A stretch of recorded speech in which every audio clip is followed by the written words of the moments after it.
अस्सलाम वालेकुम। आज की वीडियो का मौजू है शाह हब्श से कुरैश का मुतालबा। कफ़ारे मक्का ने जब देखा कि मक्का के आदमी मुसलमान होकर मुल्क हब्श को हिजरत करते जा रहे हैं और वहाँ पर इत्मीनान और सुकून के साथ अपनी ज़िंदगी बसर कर रहे हैं तो उन्हें बहुत कल्क हुआ। अब उन्हें इस बात का ख़तरा लाहिक हुआ कि कहीं इस्लाम एक दिन बड़ी ताकत के साथ बाहर से उनके लिए आफत बनकर ना नाजिल हो जाए। लिहाजा उन्होंने मक्का में रसूल अकरम सल्लल्लाहु अलैहि वसल्लम और उनके साथियों पर जुल्म सितम में इजाफ़ा कर दिया और उमर बिन अल-आस और अब्दुल्ला बिन रबिया दो मुअज़्ज़िज़ शख्सों को सफ़ीर बनाकर नजाशी शाह हब्श के दरबार में भेजा। कुरैश मक्का और नजाशी शाह हब्श के दरमियान पहले से एक तजारती मुआहिदा था और इसी के मुवाफ़िक कुरैश मक्का की मुल्क हब्श के साथ तिजारत कायम थी। इन दोनों सफ़ीरों को शाह हब्श के लिए नहायत कीमती तोहफ़े और हदिये सुपुर्द किए गए और न सिर्फ शाह हब्श के लिए बल्कि दरबारियों के लिए भी कीमती तोहफ़े दिए गए थे। कुरैश मक्का के इन दोनों सफ़ीरों ने दरबार हब्श में हाजिर होकर ये हदिया पेश किया और शाह हब्श के दरबारियों को अपनी तरफ माइल और मुतवज्जे किया। उन्हें अपने इन दलाइल से आगाह किया जिनकी बुनियाद पर वो मुसलमानों को मुल्क हब्श से निकलवाना चाहते थे।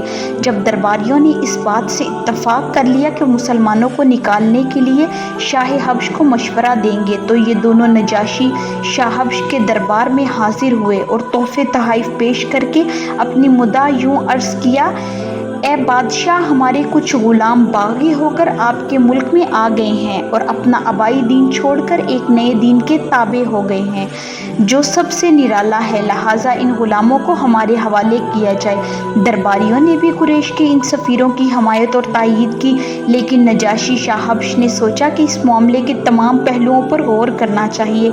चनाचा उसने मुसलमानों को भी दरबार में बुलावा भेजा।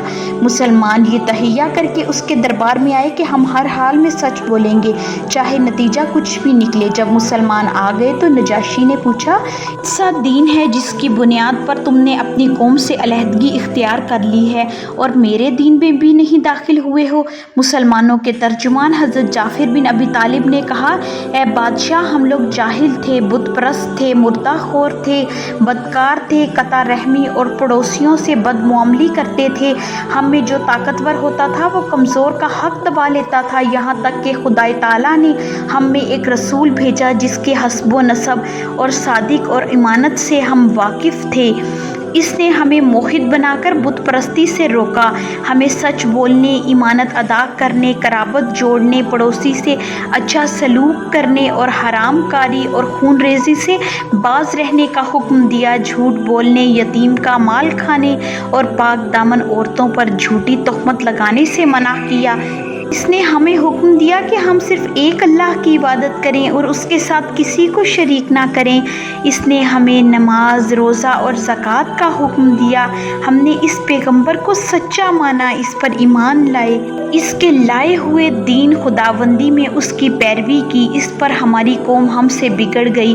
इसने हम पर जुल्म सितम किया, यहाँ तक कि मजबूर होकर अपने वतन से निकल कर हमने आपके मुल्क में पनाह ली है। ये उम्मीद की है कि ए बादशाह, आपके पास हम पर जुल्म नहीं किया जाएगा। नजाशी ने हज़रत जाफिर रज़ी अल्लाह ताला अन्हो की तकरीर सुनकर कहा कि तुम्हारे रसूल पर खुदा का जो कलाम नाजिल हुआ है उसमें से कुछ सुनाओ। चनाचा हज़रत जाफिर ने सूरह मरियम की तिलावत शुरू की। कुरान करीम की आयत सुनकर नजाशी और तमाम दरबारियों की आंखों से आंसू जारी हो गए। नजाशी ने कहा, ये कलाम और वो कलाम जो हज़रत ईसा अलैहिस्सलाम लेकर आए थे दोनों एक ही शमादान से निकले हुए हैं।